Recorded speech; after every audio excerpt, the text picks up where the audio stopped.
everybody, in this tutorial I'll show you how to make synthetics in ICARUS.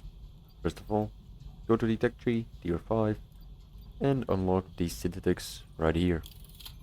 To make the synthetics, you'll need the polymerizer and some kind of a oil production line. Firstly, we'll need to make the oil. In my case, I'm using the organic extractor, filled with some organic material, which is producing biofuel that is going through the biofuel pipes into the natural oil refiner into a oil barrel. I've already pre-filled an oil can a little bit with the refined oil, and now in the polymerizer I want to place the oil can here or keep it in our inventory, and we can see the synthetics right here. We can go ahead and craft them, and once they're done crafting, this is how we get the synthetics in ICARUS.